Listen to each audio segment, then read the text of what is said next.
Welcome to the Heart Rate Variability Podcast. Each week we talk about heart rate variability and how it can be used to improve your overall health and wellness. Please consider the information in this podcast for your informational use and not medical advice. Please see your medical provider to apply any of the strategies outlined in this episode.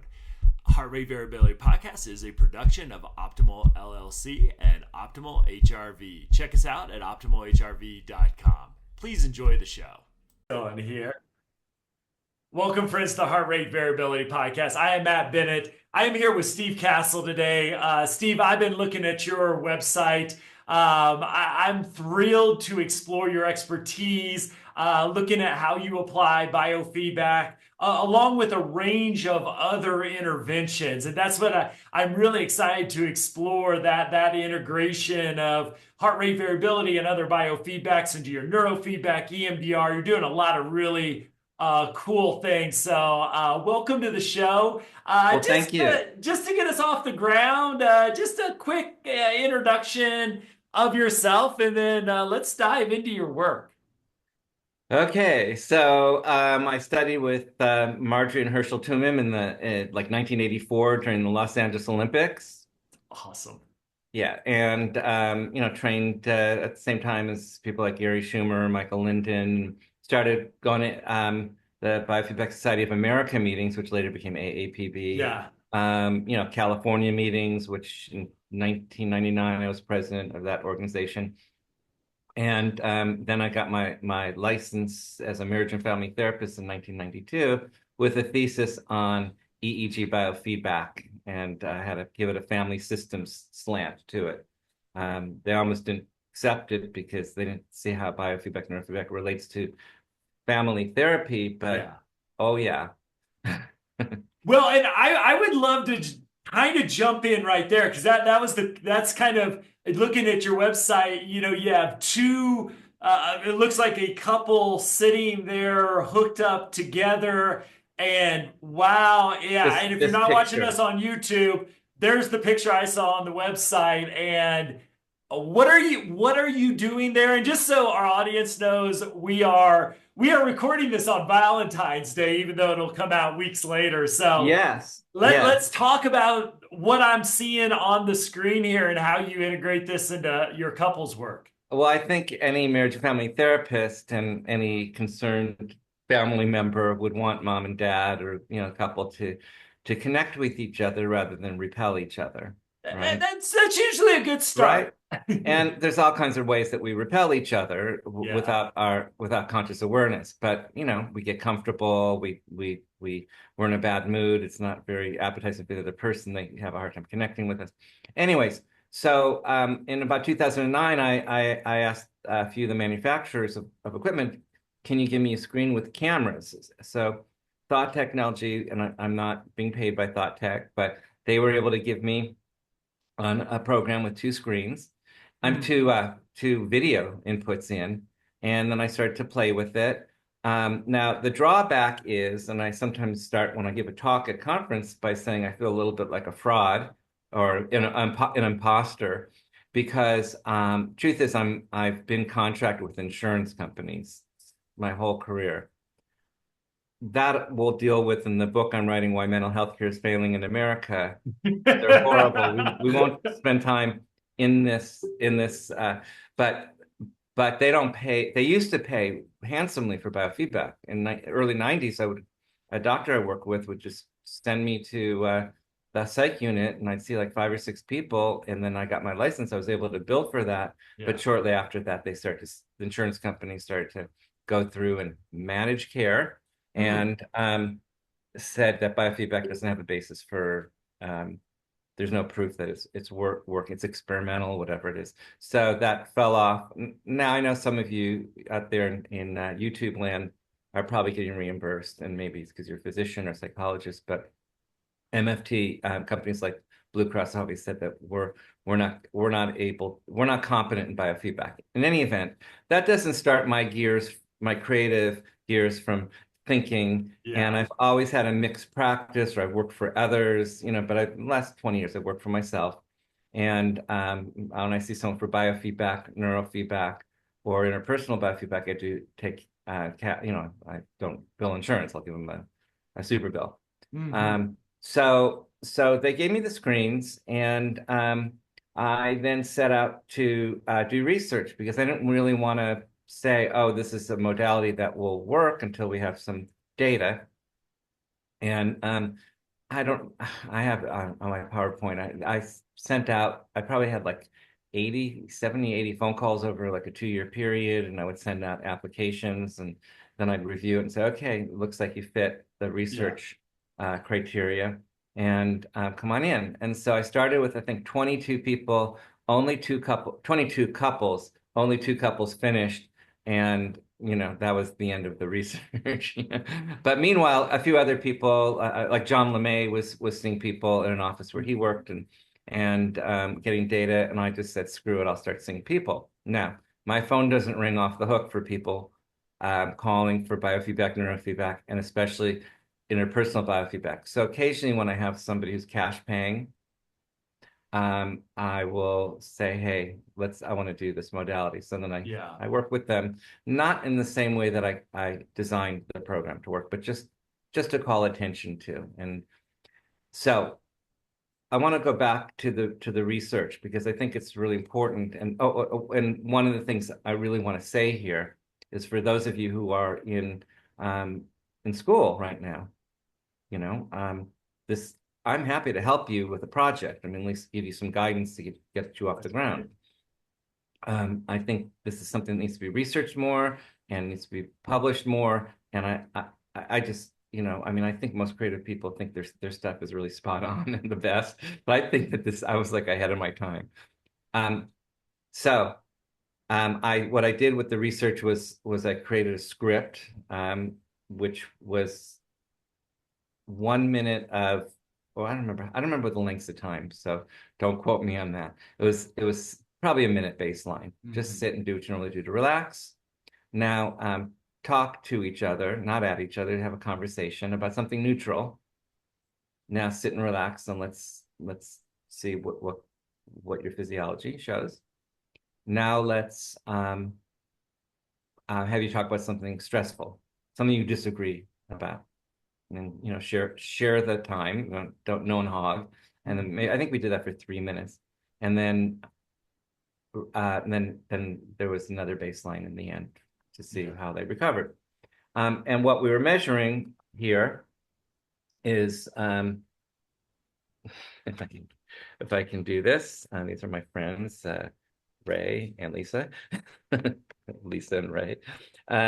And excuse the gender colors here. I would rewrite it now, but this would be her side. This is his side, and heart rate variability right there. So they're both, according to this instrument, laying on its side. The red is showing 0.1 hertz, the dominant frequency at that moment. For her and for him are both the 0.1 hertz. Bingo, they're doing good. There's also a pacer up here for each of them.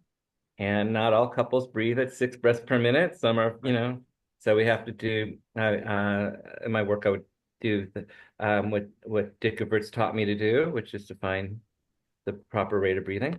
And then we've got heart rate and a respiration rate for both of them. And then, in each one, you can't see it, it's buried behind his head, but it's sweat gland activity and hand temperature. Okay. So that's what we're measuring, no EEG.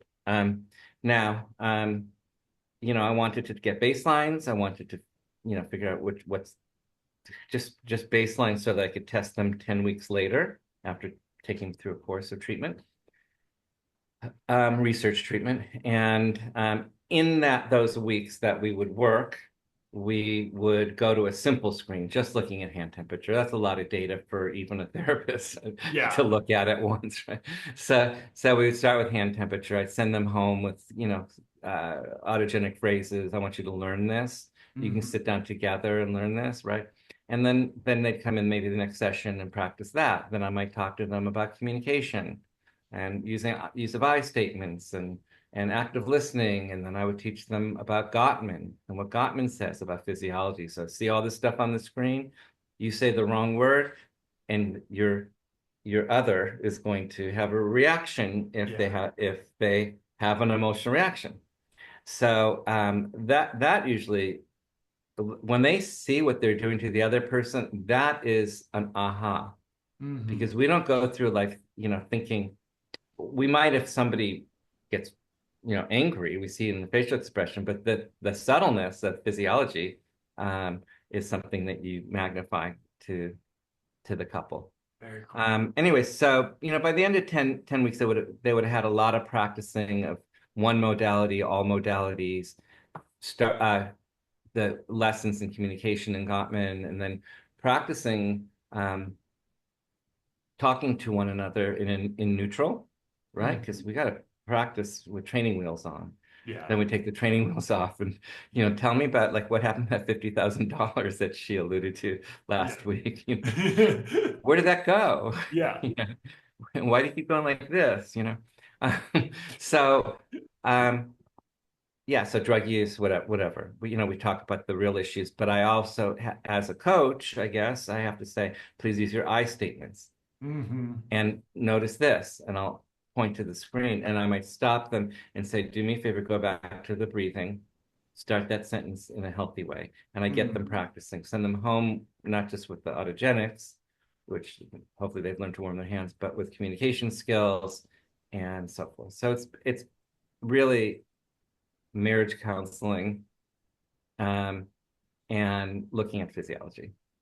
I'm just curious, because you're really the first person that, at least we brought this up on a podcast episode of really that seeing the biometrics during a session. And I'm just curious, like for you as the clinician in the room, like what was that like? I'm sure you've probably done marriage and family therapy without that equipment hooked up before that, and maybe since. But like, just how does that, really change the session, both for you as the professional, but also for your clients as well? Well, as a professional, there's this piece of empathy, right? We were taught by Rogers to have empathy and genuine, what was it? Genuine understanding, whatever. To Positive regard and all that. Positive regard and all. So yeah, you have to have that, but you're kind of fighting with a computer screen, because like, what if somebody's lead isn't working right, and then what's the data refresh, and then you have to teach them to look at the screen, and so it's a mishmash of conscious states to where, honestly, I don't know if it's easy to operate a computer and show empathy at the same time. I mean, it's harder. So you have to be aware of that, and maybe BS a little bit, or be with them, but forget the data. You have to go back and forth. But in any event, the data is running, and they see things, and maybe then they'll point it out. Yeah. And by looking at one's own physiology, it's a very vulnerable experience. I mean, when you're working one-on-one with somebody and you're looking at their respiration and heart rate, and they see you looking at their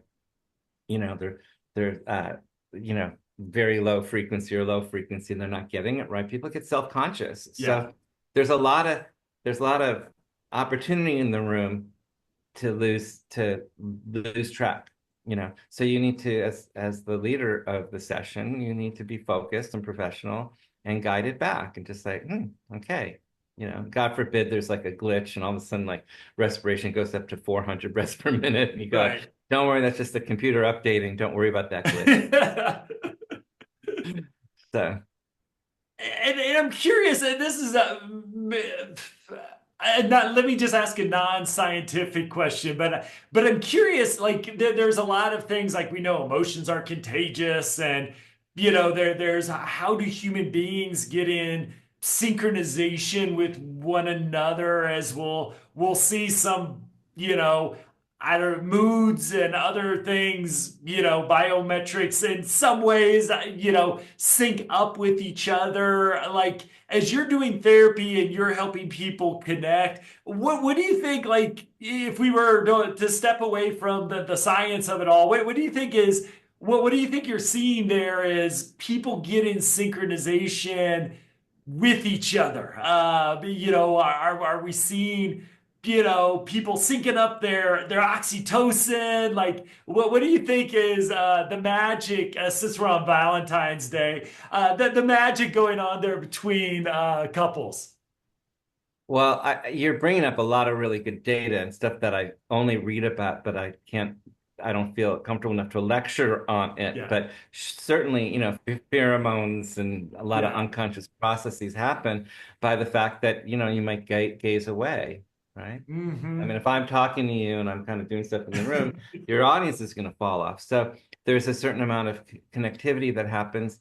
And I think that the things that people say, obviously, whether they're positive or negative, will guide us more towards having a fun Valentine's evening or not, Yeah, and it's it's I'm promoting intimacy and promoting getting rid of bad habits, right? In how you phrase things and how you might roll your eyes in contempt.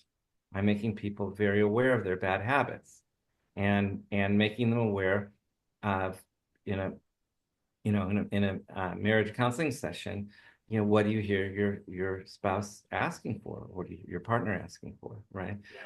yeah, What is it they want, and what's in the way of you giving it, and what can you do to deliver it? For example, stereotype is, someone says, "Well, my family, we didn't talk about our feelings, my family growing up," and the spouse feels disconnected from the person who they marry, right? The other yeah, spouse. And so we go, okay, well, you're going to continue that path. I mean, how long were you in that family? Wasn't it like 25, 30 years ago? Like, yeah, can't, dude, you're in a different era, yeah. like, wake up, this is what she needs. But, as Gottman says, there's the four horsemen of the apocalypse, right? And so to your readers out there who haven't read that, or your viewers, I should say, it's uh, uh, blame or criticism is the first one. Um, Defensiveness, contempt, and stonewalling. Mhm. Those are all behaviors which, um, if you and I were doing those behaviors right now, the audience would probably not be able to see increase of arterial, change over your mind and heartbeat. But with the Yeah, instruments, you can see them. So we want to teach them that so they can get back on track love and that. find each other again. I love that. I'm curious, and with my assumption in your master's program, I'm assuming you probably, at least I know in the late 90s, we weren't getting a ton of brain neuroscience. I don't think I learned the term parasympathetic nervous system until, the ACE study came out and Porges came out. Like I was early on, I for a lot of people, but I know, folks like yourself had been looking at the nervous system a decade or so before I became aware of it. I would love to hear, like, what got you interested in biofeedback. And I know when I started to learn about the brain and the autonomic nervous system, it really changed how I looked at my work as a therapist and humanity in general. And I'm curious, kind of your journey, both to the biofeedback and how it made you maybe reevaluate or look at your work differently. Well, okay, so I'll be a little Yeah. autobiographical, which I think at my age I'm allowed to do that a little bit. Yeah, you asked. Please do. I was in my editing room at California Institute of the Arts. I was a film student, and my older sister, Marlene Kassel, or Marlene Josephs, who you may know her, she was studying biofeedback in Sonoma State, okay, with a Mhm. bunch of people, Steve Wall and Kati and others. And I remember her coming down and I was editing my film and I was kind of worried, like when I graduate, I'm gonna be able to get a job. She goes, "Oh my, I can get you. I mean, you can get jobs. The biofeedback market is growing. It Yeah. is real. It's there. And in fact, within a year or two, Time or Newsweek had one of those articles on the 10 careers to look at in the future, right? Data processing, nurse Yeah. practitioner, biofeedback therapist. Oh, I fascinating. kid you not. And also in my program, when I did study biofeedback a year or two later, in '84 actually, I we had a cheat sheet. These companies paid 90%, 100% for biofeedback. Prudential, all these companies are not in business anymore. Prudential and Yeah. Transamerican Life, Blue Cross is still in business. But anyways, they were paying for biofeedback. They knew that it worked, and also the expertise was in the clinician's hands, not in Yeah. a team of managers. So that quickly changed. We had a coup at that time in the industry, and it became about the insurance company profit than the patient. So we can go into that another time. But the so I studied, and so you asked, but so my sister Marlene introduced me to biofeedback. I thought it was an awesome concept, and when I couldn't find regular work in Hollywood, I got to change careers and become a therapist and do biofeedback. Very, very cool. And then like as you so you integrate that in and just I'm curious like as part of that training process, did your understanding of the work yourself, humanity, like I just kind of curious, you seem like a deep thinker. And I'm sort of wondering, I'm not going to say it was a spiritual experience. I won't go unless you want to go there, but I'm curious how did it change you and your view of human beings? Um, I think that learning that you can self-regulate, like, oh, I mean, like on that level was amazing. And then you observe other people, and then an article or was published on doing biofeedback with police officers to see Hmm. what that would do. And then I started thinking, isn't this a way to make for change when people are not aware of what they're doing or what they're voting for? Yeah. uh, they, it can lead to bad stuff. And so early on, like when I got certified, probably before I was even licensed, when I was working for a psychiatrist, acting as an independent agent, but still under his license, Hmm. I started contacting the schools in my area, and I wanted to do biofeedback in schools. And I published on, biofeedback in K through 12. I still think it's an amazing place to put this stuff. And Yeah. I've, so I published a paper on that 10 years ago. I don't know when it was. And so I see, we do have a place, and it's not just in a clinical office. And so I don't think my spiritual views were changed by biofeedback, but just the fact that we can come to the table and have some ability to self-regulate, not just our words, but how we think about things. Uh, Awesome. I'm, yeah. I'm also curious, with having seen the field evolve substantially, and I know we've got our forefathers, some of which are still walking the earth. We mentioned our friend Gevertz, friend of the show. I'm curious, as you've seen technology evolve and our understanding now it's hard to talk about psychology without throwing a little neuroscience in there to help at least supplement, if not guide, our understanding.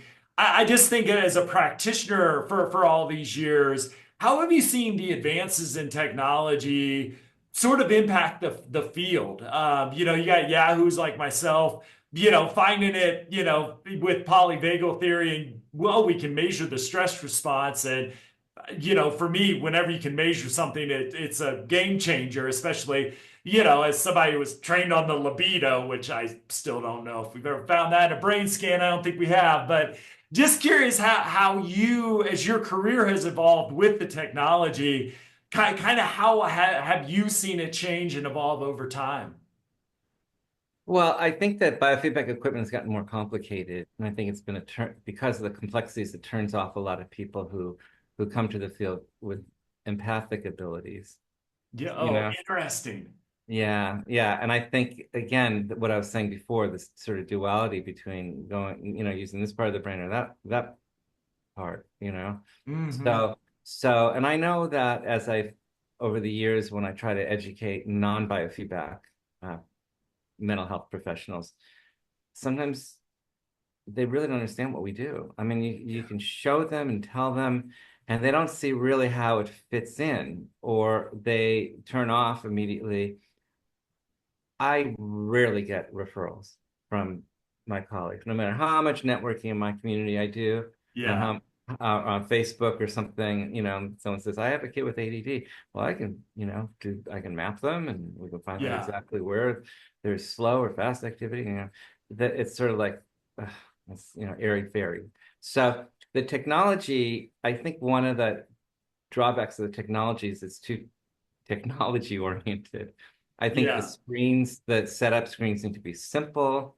I think that certain instruments come out, I won't mention them by name, that you just put them on your head or on your Mhm. finger and press go, and they go, oh my God. And so whether you're but there's no depth to understanding what that is doing, or Right. how to help, jack the nervous system to change the the display you're seeing, so I think there has to be better move for that. But yes, it is fascinating, and we need to learn more, and we need, like I said, polyvagal theory, how to make that work. So we're not just in a high tower somewhere, um, not being able to communicate with our other Yeah. colleagues. This stuff needs to go broadband, like in schools, right? Yes. Right, or a simple program for couples, Yeah. to work with. So, again, not a plug for Thought Tech, but they did take those screens, or different screens, and to use with their TPS instrument. That's the little device that fits on the finger. Yeah. Heart rate, heart variability, hand temperature, sweat gland activity. Brilliant. And they have screens that are available to do couples therapy with. It's not that hard. Yeah. I mean, you could do it on your phone, probably. I Yeah. don't know if they have it set for the phone, but it's not that hard. But with it, you need to have the knowledge base for technique, right? Yeah. So I don't know if that really answers your question, but Yeah, yeah. I mean, because it's fascinating, just like, the science has evolved, but there was really amazing work being done, there was 20 plus years. I mean, now there was the amazing work being equipment done. may have gotten less expensive and over time, but at the same time, I mean, it's so cool to have that history behind you Well, of really groundbreaking technology for the time too. so let me share this. In the mid '80s, there was a gentleman named Jack Sandweiss, who had a biofeedback training institute within UCLA. Like Mm, I think it was either through the extension school, but it was a program that would set you up for taking the exam. And I didn't take his course. I studied with the Tumans, and I got certified. And I didn't really do much with well, Gary Schumer and I, in the maybe 1988, we did a little research paper on EEG biofeedback with an elderly population yeah. versus video games control group. Mm. And the then editor of the AAPB, of this, Yep. um, rejected our paper. When we look back, it was a good paper, actually. Yeah. But it was like, we were maybe by the back then, this is before ISNR got split off, right? I Yeah. mean, before there was, I don't know, the revolution that happened. I don't want to go through the steps. There was a meeting in Catalina at Barry Sturman's home, or a bunch of people really pissed off that AAPB wasn't really meeting their needs, because with EEG biofeedback. And then the Academy of Certified Neurotherapists got started, and forgot the working name of the pre to ISNR. And so then I became certified in that, and but initially we were just sticking electrodes on the back of the head, like Yeah. going, occipital means you do this, you do on the front, it means this. There was no multiprocessor. I was amazed at some of the stuff that Sturman and Sandweiss were doing out of Hollywood Presbyterian Hospital with seizure disorders. I remember visiting that place and seeing the instrument, that the very, very simple instrument that Sid Ross, who worked with Barry at the VA, had made, where there was like, a red light if you're not on target with Yeah. beta, and beta In other words, you had to suppress one, increase the other. And then when you were on target, a green light came on. Oops, yellow light, green light. Yeah. And just that alone was the guiding mechanism. And so I was really impressed with that. Um, and then we got microprocessors and the whole thing split open. And Yeah. you could slice it and dice it in all kinds of yummy ways. Well, and I'd love to kind of wrap up, especially with my first episode, because I think there's a million different directions that we could go with hopefully future conversations.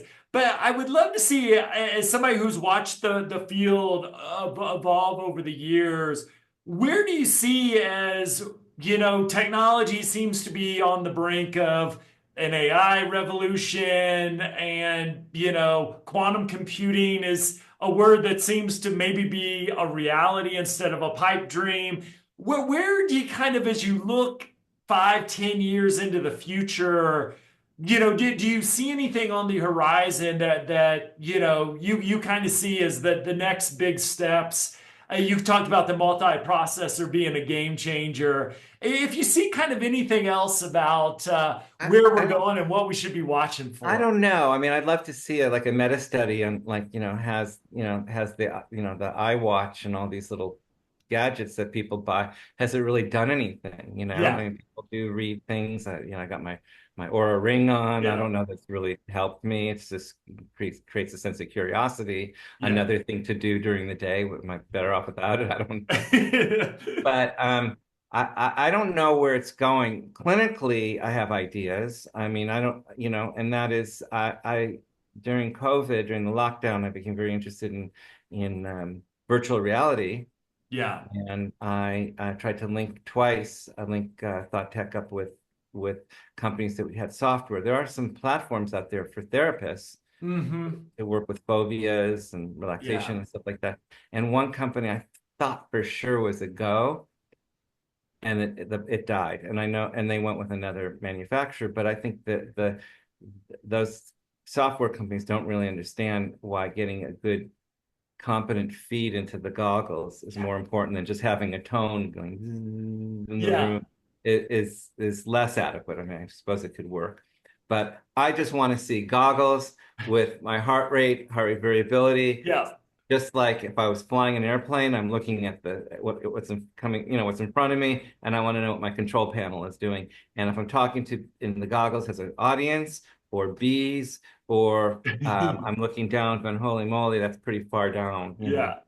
for heights or airplane. I want to know like how I can jack my nervous system, my physiology, so that I can have a more pleasant experience and overcome this phobia. So that's what I'm looking forward to.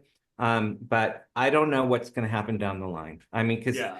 there's always the possibility that it could be used for the wrong reason. So Yeah, yeah. I will VR. I think virtual reality is fascinating because it's about once a week. So with our heart rate variability app, the people are like, you got to talk to this VR company. You need to partner with this VR company, and more often than not, by the time the meeting happens, they may not be around anymore. It's like this puzzle that seems to keep tripping on itself. I watched a whole documentary on one that a non-clinician developed, and it was kind of scary what was going on there. But I think everyone, especially like I know you do work with EMDR, is we found this power of eye movement and a whole bunch of other stuff, not just eye movement with EMDR, but like all this stuff that is lives in this potential of VR clinical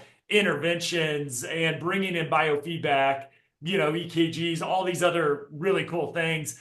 It all seems like it's going to work at some point, but I don't know if anybody's kind of had that I breakthrough don't know. yet. I mean, I caution on just delivering it to the public without really a sense Yeah. of what, like Mattel had delivered a toy some years ago. I don't know if you know that. It was a little like a little boxing ring about yay big, a square with little ropes around it, and there was a jet stream of air, and so there's a ping pong ball floating, and you put this headband on, Wow. and you relax, and the ball will go up. But like, what if what does that mean? What if somebody is producing too much theta or delta in their frontal lobe, right? So I know that Cindy Kirson was very active with ISNR and went to bat to send a warning letter to Mattel. I don't know if they weren't. They sent a letter to Mattel to ask them to Yeah. stop selling that. But I know that this stuff gets out, and clinicians who don't know how to use things do it, and they say the wrong things. It's come on, when I give a talk to therapists and I go, like I want to see you all take 5 deep breaths. I see them going. Yeah, I did. I know. So it's like the jargon. Just take a deep cleansing breath that Yeah. turns your Release patient. all that sympathetic energy into your body. But they don't. Yeah, I know. I'm right. Exactly. They don't know like really how to do it. So whenever I'm with, let's say, MFTs, I speak at a conference or a local group, I push, you got to teach breathing the right way. Yeah. So getting these tools into the hands of people who know how to use them is really, really important. And we really need to be at all the conferences. I mean, Yeah. APA, California Association of Marriage and Family Therapists, we really need to be in those places to get interest going and get people talking about it. Because you're right, some of the old school stuff, I mean, it's valid and it's important, it's foundational work. But if you're going to introduce something tech, you really need to have a primer. Yeah. And figuring out how to write, for me, like how to write the workshop proposals too has been, I do a lot of speaking at conferences and I have a really good success rate with, workshop acceptance, except for when I want to talk about heart rate variability or HRV biofeedback, and then it drops probably to a third. Sometimes I'll slip in on reputation, but it's just when I try to go, in more of the, social work arena or mental Right. health arena, substance use arena, my success rate plummets. So if maybe you can share offline any hits that you might have for me, because it's weird. I can get a motivational interviewing one accepted, no problem. Leadership, no problem. But throw in biofeedback, and all of a sudden, my rate just drops off a cliff. So, but it doesn't prevent me from keep applying. So maybe I can end with this. It's not the most positive, but yes, when I was venturing out, as a clinician before I was licensed as a marriage and family therapist, I had a little contract with a HMO medical group a few miles from my home, and the head doctor actually hired me to see a case, and so I would wheel in my Apple IIe computer and my Biocomp instrument of Herschel Tumans and set up for one patient, and I think I was paid $30 or $40, to see the patient, and her symptoms disappeared. And then I asked, can I show up at a meeting of the doctor so I can show? So this was in the days where people didn't really have computers, but I had one. yeah. And I brought my color monitor in, which made Ooh. it better. And I had them, I showed. So the doctors are about a dozen doctors sitting around the table eating pizza, no salad or anything, just pizza. And one of the doctors picks up the thermistor and sticks it under his arm. He goes, "Yeah, I can make that thing warm. I can make that thing go up," and so on. And then they were chuckling. And I brought that back to my teacher, Marjorie Tuman, and I told her about the experience. She goes, "Welcome to the medical field." Honestly, the only place I meet physicians who get it is at our conferences. I've not been able to I've made friends with physicians in my community. Yeah.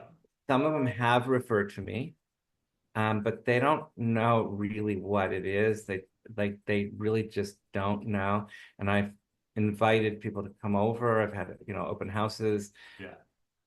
Once a physician showed up and, but I think he was mostly looking for referrals, which is fine. I mean, I'm happy to refer, but nobody has ever taken great interest in the work that I do, other than a conference, or if I'm out and someone says, "Hey, tell me about what you're doing," or patients, when I'm telling them, that's fascinating, but does my insurance cover it?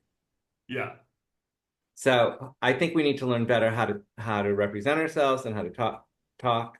I'm sure some of your listeners don't have that same issue. I don't know, something's written on my face that doctors see. And other people have had success. I've had colleagues I went at the same time in the field with who've retired and sold their practices. I haven't had that kind of luck. Yeah. But I remain optimistic for our field. I think we do amazing stuff, and what the future brings, I look forward to it. Well, somebody who's relatively new to this arena, I just thank you for all the work that you've done, because I mean, you don't have to go to a AAPB or ISNR and realize, you get to meet the folks like yourself who, have done the hard work getting, at least people might know what biofeedback is and neurofeedback is. And so, I mean, it's just such a privilege to talk to folks like yourself who I complain about my inability to get workshops, a 2/3 failure rate. But if folks like you weren't around out there for decades doing this great work, that would be a 0%. So I appreciate you. I appreciate kind you of creating getting this that podcast. pathway for us. This is a great avenue for people to learn history and so forth. And if you ever have a panel and you want to introduce some old folks in there to talk about the day and the parties and and the gossip, no, we won't go there. Well, Steve, I appreciate you joining us. Like I said, I think there's about 30 rabbit holes we could have gone down, all which could have been their own episode. So I hope at some point we can have you back. But thank you for your work. Because you do telemedicine or tele appointments, right? Mm-hmm. So we'll put Steve's website and information in the show notes, so you can reach out to him and learn more about his work. Steve, it was so great to meet you. Privilege, and the door's always open to come back for another episode, my friend. And see some of you at BFE or AAPB. Absolutely. And as always, you can find show notes and information, videos. You guys see Steve's graphic. It's also on his website, which we'll link in the show notes as well at optimalhrv.com. Steve, thank you so much. And as always, we'll see everybody next week. Take care.